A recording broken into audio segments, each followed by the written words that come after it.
Well, I'm Jonathan Narcissus, and today we're here with Connie Bozen, who is running for Des Moines City Council at large. Hi, Connie. Hi, John. How are you?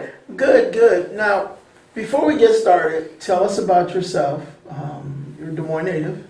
Well, I moved to Des Moines when I was 11, but I grew up. Close enough. I moved to Des Moines when my dad took the job at the Iowa State Fair. He was the manager.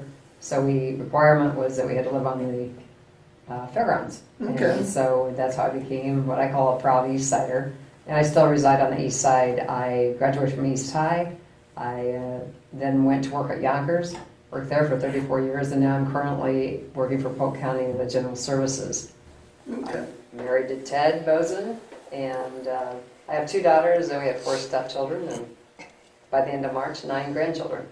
Now, the fair is near and dear to my heart. And every year at the fair, you have so many different things you can get.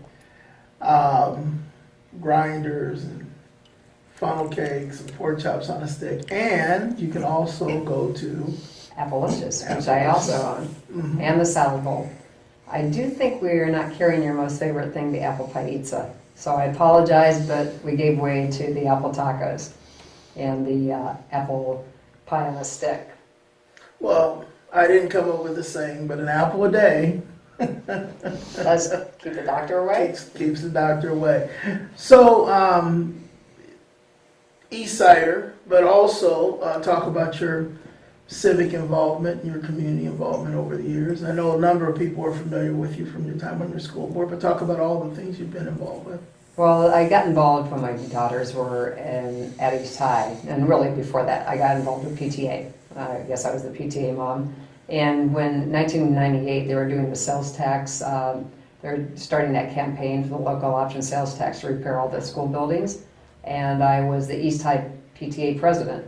And I think they wanted a parent involvement.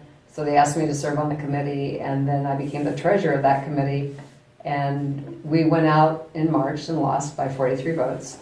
Came back around in the fall and put together a new campaign. I was co-chair of the campaign with another parent, and still served as treasurer, and won overwhelmingly for the sales tax, which has been how the schools have been totally repaired. Then got involved in the East Des Moines Chamber. After I walked door to door and saw kind of the condition of a lot of the housing and lack of development on the east side, so I got involved in the East Des Moines Chamber and was chamber president when we brought together people to see how we could reinvent Eastgate and try to do something with that piece of land. It had been pretty empty and not much development. And the listing, I think some of it from the meeting we had, some of the development that is there today as a result of that. And then also saw the rebirth of the East Village. It was when we were first starting to see the new shops coming in, and the chamber really got behind it with a new streetscape and helped promote that development. And it's like very successful today. Then I was asked to serve on the Des Moines Library Board, so I served on that. Been on the Blank Park Zoo Board, and then got onto the United Way Board. And when they went to their components of education, income, and health, I was the first chair of the Education Cabinet, where we review all the people that they provide money for. And really has, I think, really helped direct and steer how the agencies are doing their work now, and really gearing it towards the different components. And in one case, one is like reading by 3rd grade. And a lot of people have really shifted gears and really helped them. So helpful to what the school is doing too. And then I also ran for the school board in 2003, and I served for 14 years. Now, talk about why you want to make the transition to the Des Moines City Council. Well, I always felt the schools were the cornerstone of the community, and really successful schools bring successful communities. But then you get into it and you realize too the policies of the city impact schools. And again, I go out on the graduation walk, going door to door, seeing the same issues I saw in 1999. And I just think we can do better. And I think we need to have new leadership that will look at things in a more collaborative way and positive way, and work with others to get things done. Now, one of the things that I have to always be on guard of when I interview is to make sure that interviewer Jonathan shows up and not activist Jonathan. So for this particular race, that's going to be a challenge. But I'm going to do a good job. And if I start wavering too far, Igor is going to raise his pencil over there and say, Stop. Stop. So, but I want to start with some very real numbers, because this election to me is unique in that 8 years ago we had an individual who ran, Skip Moore, who's your opponent, and folks won't get to hear Skip because he's not going to interview with us. But 8 years ago you had Leisha Barkas, you had David Adelman, and you had Skip Moore. You had a couple others, but those were the three major candidates. And you were looking at issues that in some ways were kind of similar. For example, in 2007, we had a low murder rate, and then in 2008 it exploded. So you were looking at the murder rate issue. Now we're looking at something similar. We're looking at an increase in poverty. And so many of the same issues that existed in 2008 and 2009 when he won exist today. So how do we get beyond the politics of rhetoric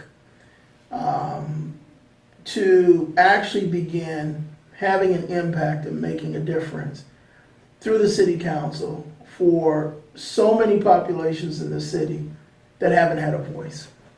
Is that a fair question? Yeah, I think it's a fair question. I think anytime you run for office, what do you do and what do you bring to the table, and what is your record? And what have you done to make a change? And sometimes it's incremental, but you have to at least, I think you have to have somebody that's passionate about what they're doing, will work hard, and will advocate for the people that don't have that voice. How would you know to go to the city council? How would you even know how to start? A lot of people, they have even English barriers, so how would they know? People get intimidated by going to meetings. We have all the neighborhood meetings, but usually those meetings you have 10, 12 people. Maybe some of them maybe have 30 or 40, maybe a few more. But people don't get that involved because I don't think they sometimes know what to do or how to get there. And so therefore, a city council person needs to be the advocate for the voices that maybe just don't come to your meetings, but where the problems lie. I mean, such as the poverty. We went from, when I first got on the school board, from maybe less than 50% free and reduced lunch to 76%. We had 2,000 English language learners. We have over 7,000. This city has changed, and I think a city council person needs to understand the people they're serving now.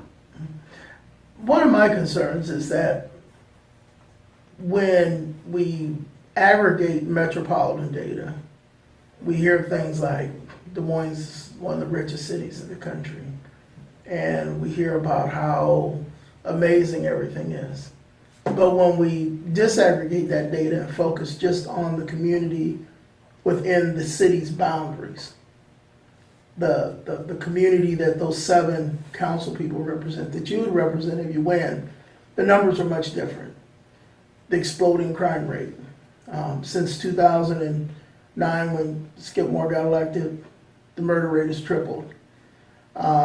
Since 2009, poverty has increased nearly 25% functional poverty in this city on his watch. So how does Connie Bozen, as a city council person at large, begin speaking to those issues that we've seen the person you're challenging ignore? Well, I think that's why I'm running. Again, if you pay attention to what's going on in the city, if you hear the numbers from the school district, they mirror. We can have all the accolades but it's the Metro Des Moines area.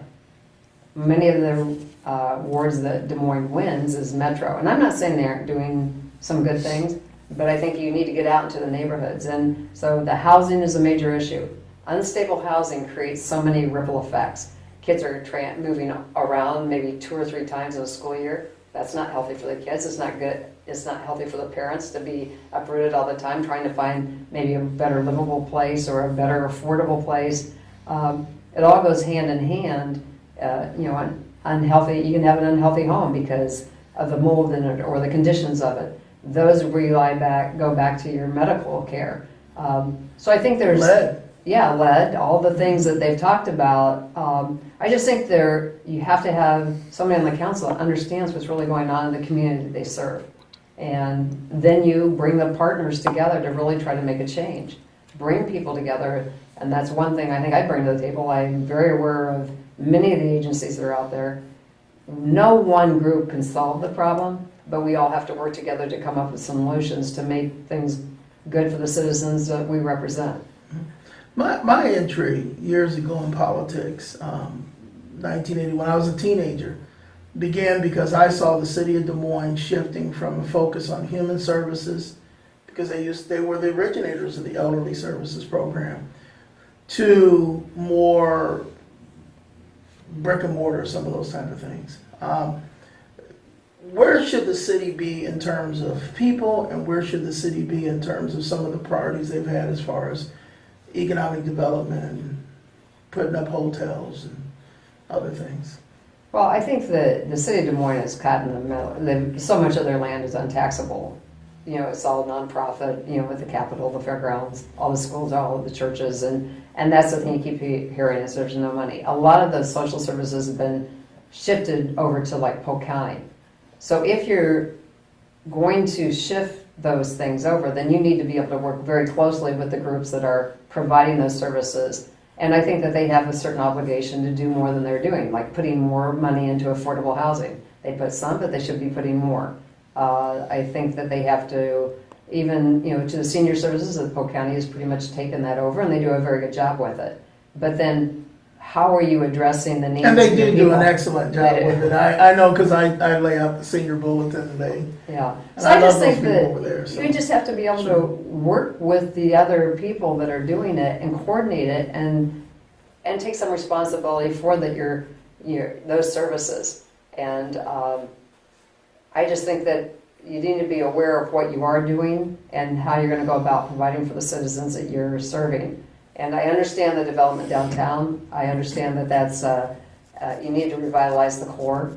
But I just say we need to start using, if we're going to use that private-public partnership like they're doing downtown, they need to take it out to the neighborhoods. And I'm not saying gentrify a neighborhood. I'm saying just take down the 300 homes that they say are nuisance homes that blight a neighborhood and provide good, stable housing in those places. So I think we just need to get more creative. I think that, you know, Des Moines is the older city. You know, you have a lot more infrastructure repairs, you have a lot more costs involved, and it's just how do you handle that with the balance of taking care of your people? How do we achieve that housing stabilization? And I use that term because you mentioned unstable housing. How do we achieve housing stabilization, and what does stable housing look like? Well, some of it is just even enforcing codes. You know, a lot of property, you know, a lot of these homes are rental. And, you know, when you know you have somebody that's got a couple hundred homes and you know some of the conditions, as was reported by Lee Rood, if you know that person is continuing violation of codes and keeping things up, then I think you need to address that. The city has the power to do that. By, you know, like contract sales, they're looking at now that on some of the contract sales where they have to pass code before they can sell it because people are getting into these homes and all of a sudden they get them taken away. And I think that we need to, that's causing uprooting families, and, you know, they've invested money and then they really can't afford to keep going. That creates instability in the family and people are moving them because of that. And then just trying to make sure that we provide the help and the guidance. And how do you get that to people that really maybe aren't aware of what's going on with the rules and the regulations and what rights they have? And you hear that a lot too, or where some of the mobile home parks where, you know, you see, I think there's some that over on the south side that have been notoriously in bad condition. I think they're finally getting to the end of it, but how long does it take? So I think that just being more proactive and looking at the issue. You want to make sure people have a good, safe place to live. And that's what most people want. That's how they choose neighborhoods. They want to be in a safe neighborhood. Well, and the truth is, some of the people who own this housing can't afford to fix it up because they choose not to live in the conditions they allow others to live in. Right. In terms of, you mentioned safe communities, and when we look at the issue of safety, we cannot ignore the explosion of violence that has occurred. When I mentioned that the homicide rate since 2009, when Skip Moore was elected, has tripled between 2007 and 2015, when we have the last official number, it's nearly quadrupled. And we're in the midst of a record homicide spree in Des Moines right now. That doesn't even include the increase in burglaries and some other violent crimes. How do we make Des Moines safe? And how do we deal with the violence that we see happening so frequently now, yet except in the rarest of instances, like when they found a body in Lutheran Zion Church over in Beaverdale, has all but ignored by the powers that be? I think it's got everybody perplexed. Some of it's like, well, this, we just have a more violent society. When you look at the incidences, a lot of it's a result of the social issues, or it could be mental health issues or drug issues. And so I think there's not one silver bullet that's going to solve this issue. And it gets back to, I think, unstable housing, low-paying jobs, kids, maybe not graduating from high school, seeing no hope. And again, you've got to wrap your arms around everyone that's in this community. The police, I think, overall, it's a matter of when people aren't going to give evidence up to try to find what is the stem of the problem, or who's possibly been the perpetrator. That makes it very difficult for them to do the work. But it's really, again, building trusting relationships in the neighborhoods, getting more police, the amount that they need, but getting them back out into the neighborhoods so people get to know, and seeing policemen makes people, I believe, they have a good feeling that there's a little more safety. Again, if you have a home that's been empty for how many years on your block and somebody's breaking into it or doing whatever, or it doesn't make you feel safe. And I think we just need to really address all the different issues that are creating it. And a lot of it's social issues. And how do you change that dynamic? It's really everybody coming together and saying we can do better. Well, when you talk about, increasing police presence in communities in terms of building those relationships, how do we achieve that? Do we achieve that through a more traditional community policing approach? I mean, we used to see in Des Moines things like Police Athletic League. Or do we increase it by increasing the residency or changing the residency requirement for police? A few of them don't live here. So how do we build that police community relationship that seems to be missing? Do we hire more police so that we have the ability to have them both be engaged in the community and still be able to respond? How do we achieve that dynamic? Well, I think you definitely need more, and they know they need more. And I think that they went out and they had hundreds of applications, and they didn't. They're only trying to make sure that they get the right people, which of course you want. So I think definitely they have the budget to have more, and they need to get up to that number. And it could be that maybe they even need more than that. So they do have time to respond, but also have time to be in the neighborhoods and be of a presence. I do think, like the leagues, like you said, I know one of the police officers started the Fuel Up every Monday at East High, and they noticed that there was an uptick in petty theft in Monday morning, and she felt that it could be the kids were hungry. So every Monday, a group of citizens, the community citizen group that goes around to different events, and also just neighborhood people and volunteer groups, every Monday feeds the kids coming in the door at East High a breakfast. And so with that, it's two-pronged. It was really, yes, feed the children or the kids, but also to have a better relationship with the police. The police are present there. There's many of their officers come up, and I think that's just a step to show that, hey, we care about you and we want you to do well. And I think the SRO officers have done a good job to build relationships with the kids in the schools. And I know that many of the kids go to their SRO officer, and I think that's another way to build the relationships, have people trust in what they're doing. And I think it's goes back and forth and gives, doing these kind of things and doing more of it, I think is important. Well, I love that story because it really speaks to the application of data to an everyday problem. You know, not super sophisticated, but it's like, oh, more thefts on Monday. Maybe it's because when kids are coming home, the weekend, coming to school from the weekend, they haven't eaten, which is one of the things, years ago when we did our health hearings, we identified a huge problem is that for a great number of kids in Iowa, not just Des Moines, for a great number of kids in Iowa, if they're not eating at school, they're not eating. They're not eating.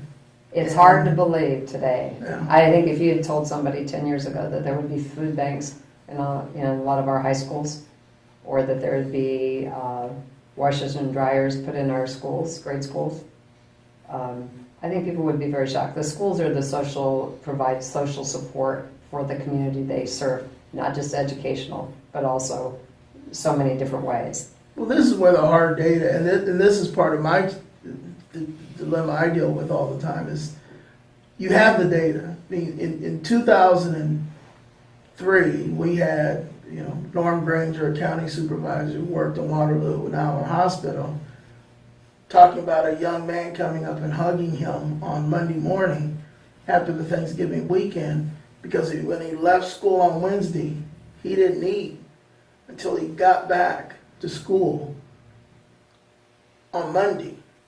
We had on tape stories from kids, for example, who ate every other day, and if they got things like ketchup packs, they were happy. And yet there was a complete lack of a systemic response, even though the data was made available on a state and national basis. I mean, BET did a whole week on our work, and yet there was absolutely almost no systemic response to the overwhelming empirical data showing and putting a face on the crisis. So that's my way of saying I love the application of data, like somebody figuring out kids come back to school hungry on Monday.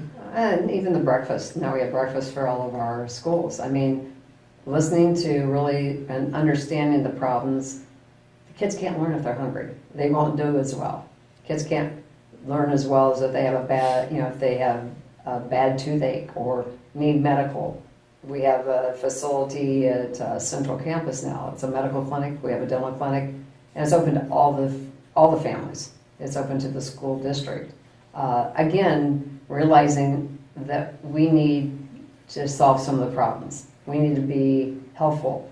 And so when you're not getting the funding from the legislature or whatever, you go, but we're doing so much more and it's so important.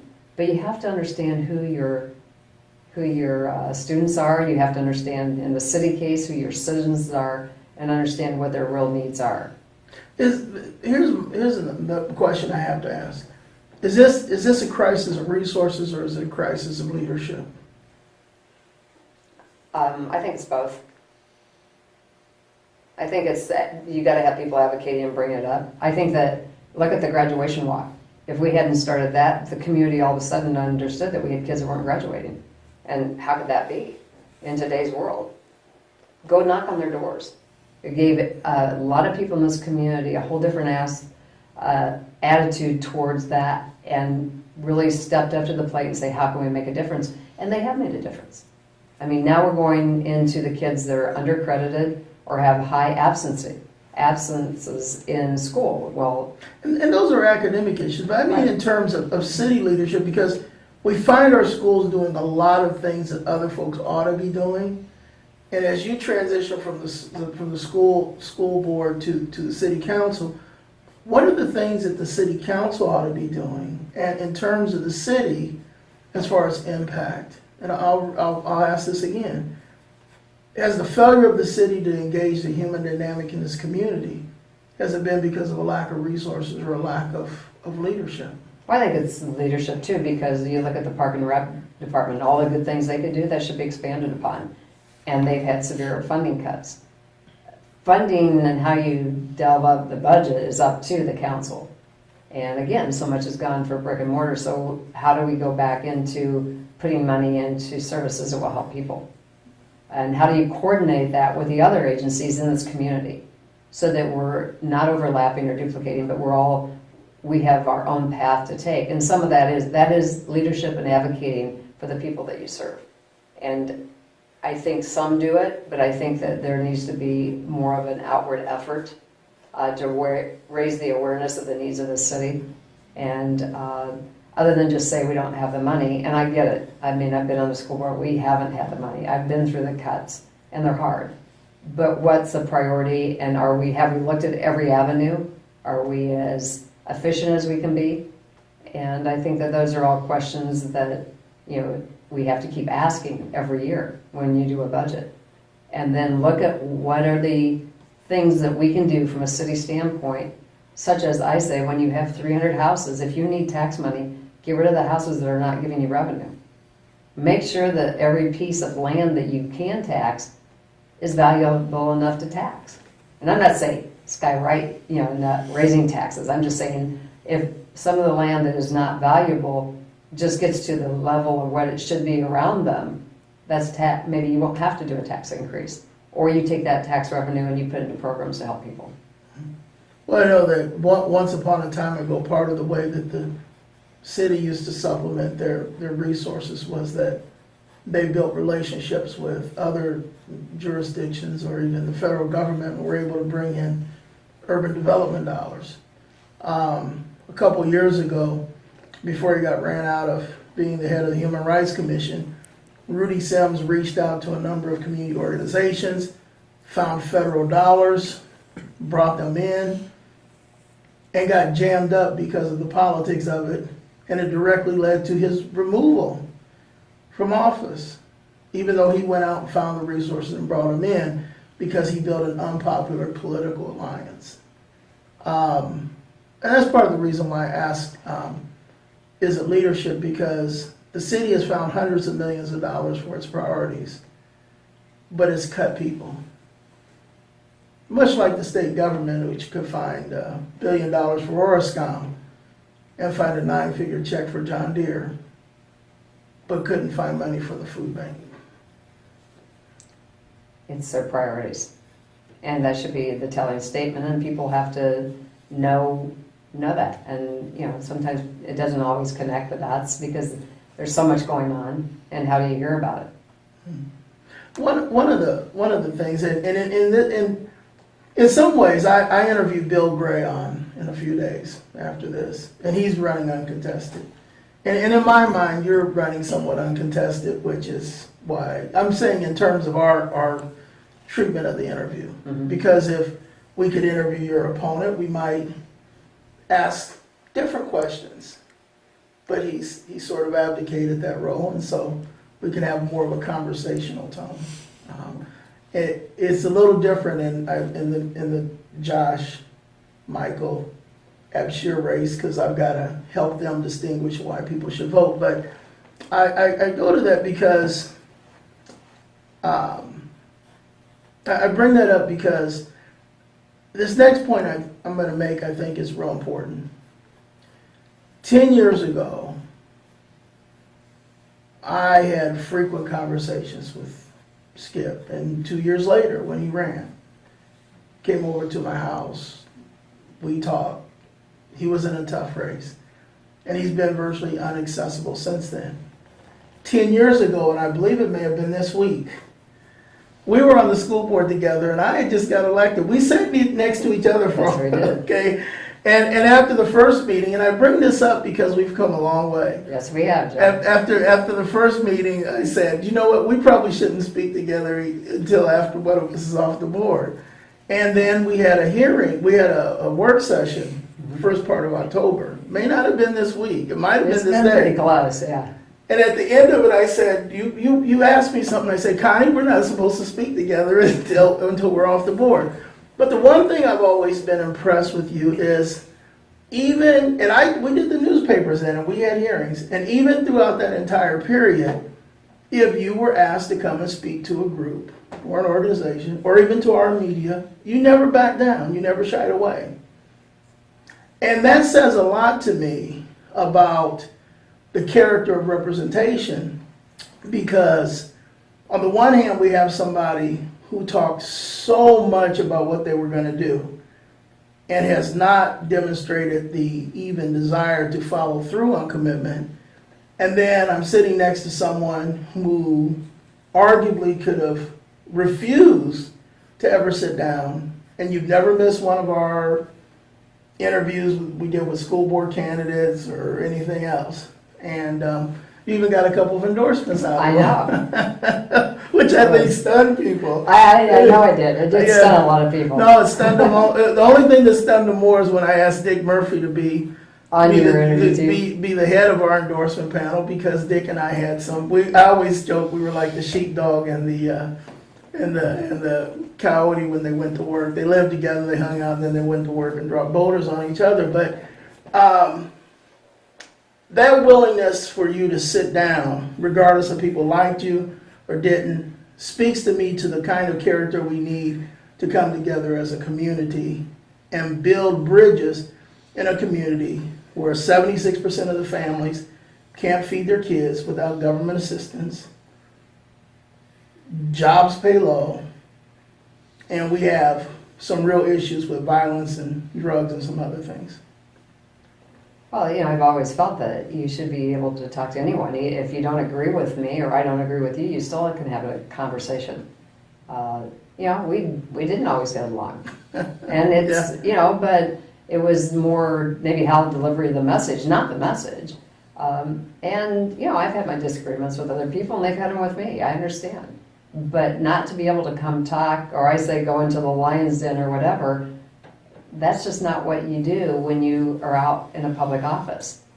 There's going to be people throw things at you all the time. And really, to some degree, there's always a bit of truth in what they're saying too. You just have to be open to listen to it. And you might modify your stance, or you might say, I still can't agree with that, but you have to be willing to listen. That's why people elect people. They want people to be advocates for them when they can be. They want you to at least be honest with them. And they want you to listen to their concerns. I can't solve all the problems alone. I'm able to work with the other council people to come up with some solutions.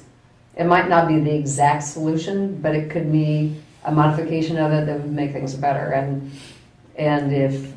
So I have never shied away, as I didn't shy away from coming to yours, which I could have. I could have taken. And we were fair. Yeah, you were fair. We were fair. You were very fair. Yeah. And that's what you have to appreciate about people, is that sure you have disagreements at times, but people can come together.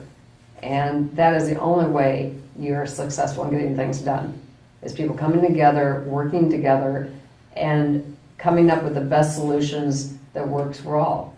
And I think this is the thing that people haven't always understand about our process. The first thing we do is try to give candidates a chance.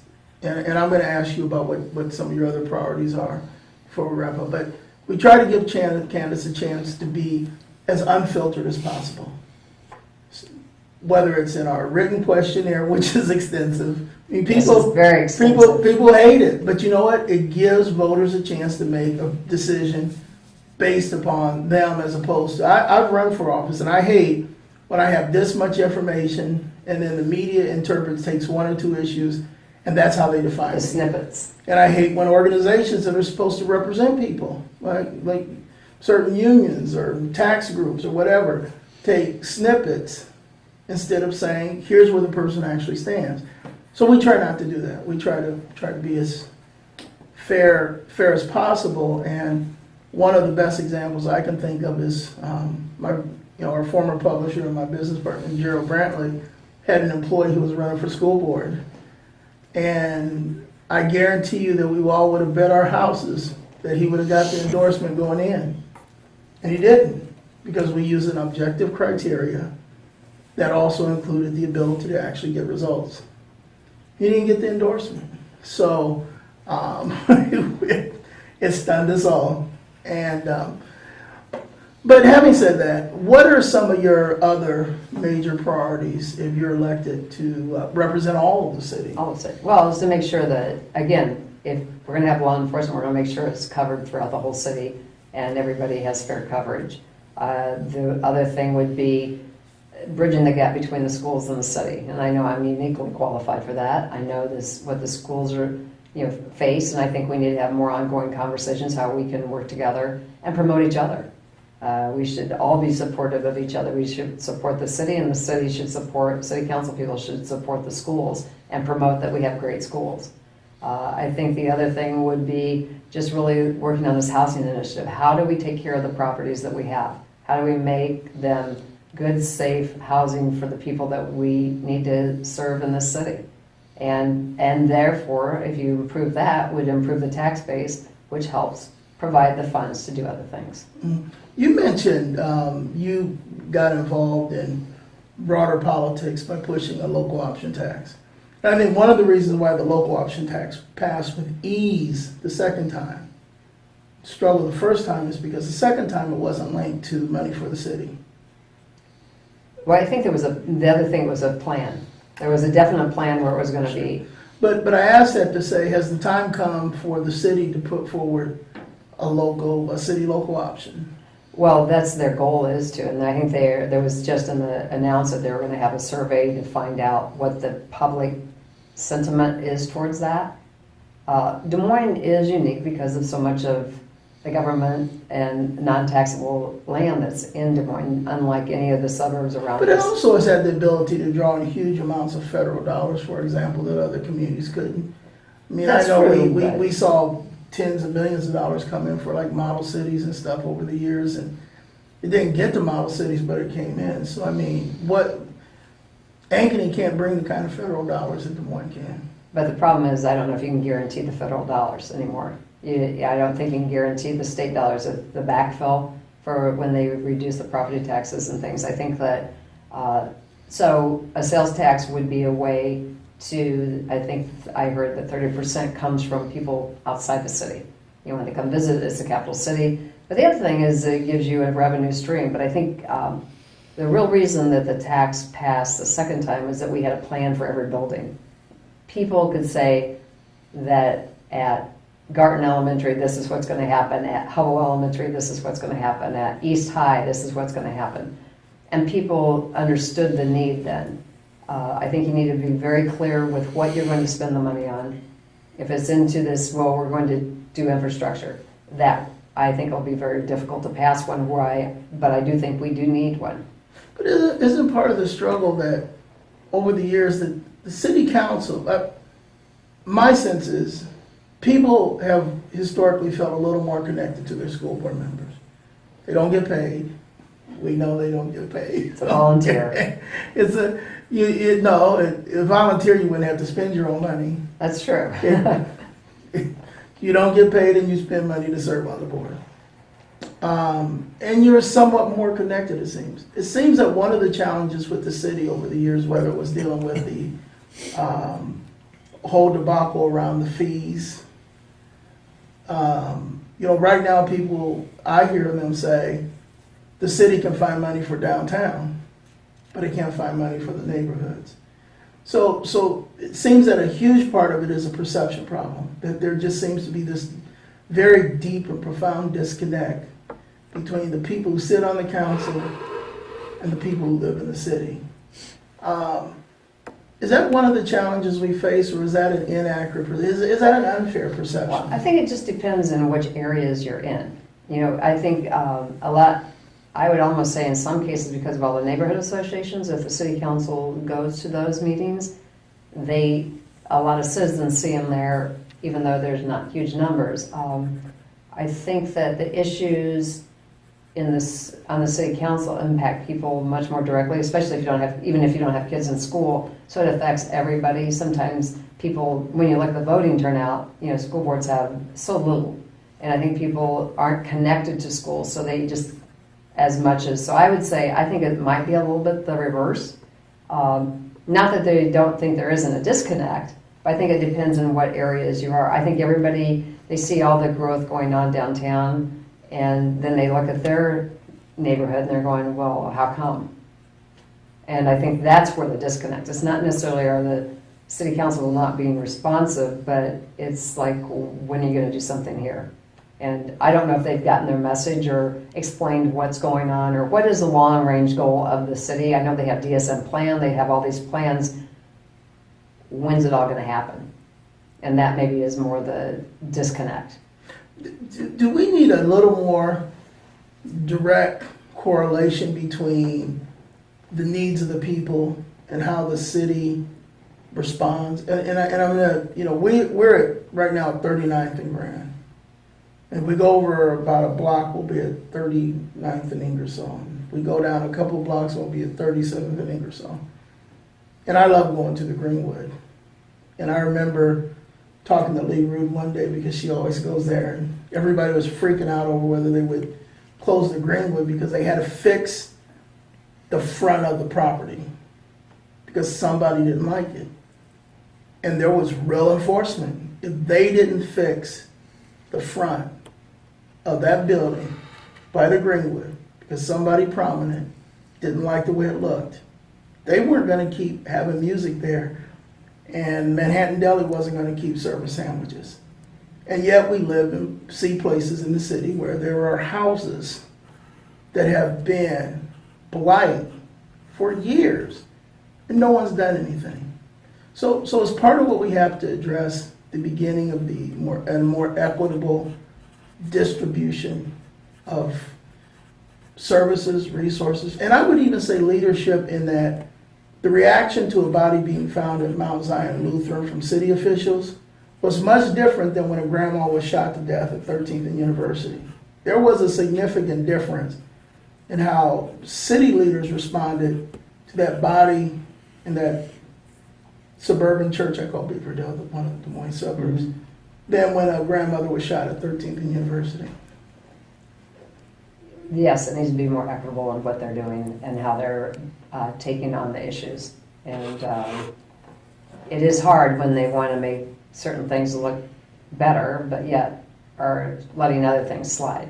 And so I think that that is a city issue, and one that, again, the council needs to be more of an advocate for, that we need to make sure we get these other areas taken care of. And not just the beautification. I understand they have these nodes and they're going down, and I understand making areas look nice, but let's not forget the areas where houses are and the people are actually living and maybe aren't as visible. They're just as visible to the people who live next door. Is there anything else? Is there anything we missed? I don't think so. It's just... You want to give them your website? Yes, Connie at conniebozen.com. Okay. And if people want... and if anybody wants yard signs, if people want to volunteer... it's it's just I call it the basic block and tackle, getting out. We're going door to door this week. We've been going door to door. I have been since it kind of started, once I announced. See, that proves you're an East Sider, because my mom grew up on the East Side. She was in Lee Town against the world, and when you say something like the basic block and tackle, I think, well, a traditional West Sider would maybe not use that kind of term. I just, when you're running for office, you really need to get out and talk to the people. I love knocking doors. I mean, I might be, not all politicians do, but that's how you see what the community is all about. I mean, that's how I saw the houses in disrepair. That's how you see lack of development in business corridors. It's not just driving by, it's walking and talking to the people and understanding some of their real concerns. And, I was just in a neighborhood where a lady was out raking, but, concerned about some of the activity that's going on in her neighborhood, or that all the houses are getting transformed from home ownership to rental, which, those are concerns for people that have been in their neighborhood a long time. They want stability in their neighborhood. People want to know their neighbors. They want to have a nice place to live. And so I just say anybody that wants to help out, we're trying to cover as much of the city. When you cover the whole city, it's a big undertaking. It's a big city. It's a big city. And so just trying to reach out to all corners of the neighborhood, because the one thing I will do is represent the total city.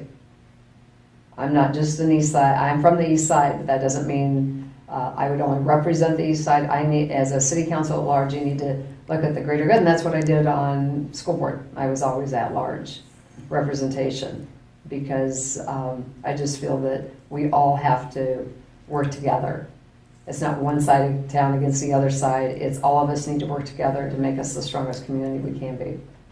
Well, thank you so much, and also individuals, both in terms of our special issue and, on our Facebook, we'll be able to see the questionnaires, so that gives them a chance to get even more insights Okay. I know I always hated answering questionnaires that were like the ones we give because it's work. But when I finished, I always felt very rewarded because I felt like people would actually get to see what I stood for and not just a yes or no questionnaire that some organizations have. Because you've seen them. Yes, they're not the simple questionnaire. The bubble, they bubble. give you the bubble thing, like yes, no, and then they.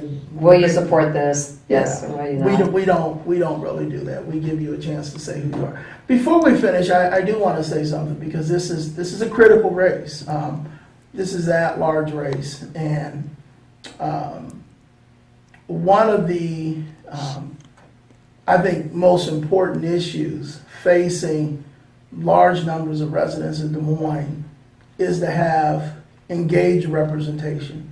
Years ago, I interviewed Bishop Jordan, head of the United Methodist Church, and he said, how can we speak for people if we don't speak to people? And this race really, I think, represents the profound and deep disconnect that we've seen with why we've had our homicide rate triple and quadruple, depending upon which year you want to start with, '07 or '01. It's the reason why in 2009 we were looking at a functional family poverty rate of just over 50%. Now it's more than 75% in this community. Now, we publish for a lot of cities, and so I celebrate the success of Waukee and West Des Moines and Ankeny and Johnston, and we will be talking about some of those great numbers with other candidates throughout this process. But in the city of Des Moines, there are really very, very serious issues. And how can we fix those issues if the people we elect won't even talk to us after they get elected? Now, 4 years ago, there was a young man who ran for this seat, and he made some novice political mistakes. And that gave his opponent, the incumbent, permission to simply not be responsive. And this is not exclusive to Des Moines. Over the years, I've been doing this 20 years or so, and over the years, I've seen where candidates ignore communities when they don't need the votes, and then they start showing up when they do. And I suspect before the election is held that we will see more and more of the incumbent as he realizes that he is in danger of losing his seat. But you as voters have a responsibility to hold elected officials accountable. And if your elected official is not accessible, is not responsive, is not willing to engage, is not willing to be held accountable, he should not be in office. And it really is that simple. Now, I will say this, that part of the reason we do the thoroughness of this process is because we believe the candidates need to earn your vote. So we are encouraging you to watch this interview, share this interview, read the questions, and if you like what Connie has to say, vote for her. If you don't, write in. But what we cannot continue to have happen is people get elected and then we never see them again except at election time. I know that if Connie Boesen gets this seat, that she will be responsive. You might not like what she has to say, but she'll shoot straight. And that's what you want from a representative. Somebody who will tell you what they think and tell you what they believe and will listen to you, and she will listen to you. And we know that the incumbent has failed in that regard. Not only has he failed to keep the promises he made, but he has failed to be accountable since getting elected. And if you re-elect him, then you get what you deserve. Without getting any much more political, I was active somewhat in the 2016 presidential election. And I hear some people who have just been freaking out since the election of our president. And we live in a Democratic county. And I asked those individuals what they did in 2016. And they didn't do anything. And thus forfeited their right to complain. because they got what they put in. And the history of these elections for Des Moines City Council, as well as school board, is that Frank County beat Mark McCormick by like 33 votes. County Board of Supervisors, we saw Joe Grandinet lose to Jack Bishop by less than about a dozen votes. On school board, we saw Rob Barone beat Joe Jungle Ward by less than 3 dozen votes. We saw the first local option tax vote lose by less than 50 votes. Tom Baker missed out, having to avoid a runoff by fewer than 50 votes. I had an election swing on less than 100 votes, and I had an election swing on just over 100 votes. Your vote matters and your voice matters. And the only way we are going to begin reclaiming our community is we must communicate, but we also must put people in positions that make a difference. And I will say this, our crisis in this community is not one of resources first. It is one of priorities and it is one of leadership. We found $1 billion for Orascom, but we cannot put money to invest in our children. The city of Des Moines has found hundreds of millions of dollars for building and brick and mortar, many times for communities and businesses and organizations that are going to take those dollars outside, but we are no longer investing in things like the parks and recreation and the police athletic leagues and some of those things we used to.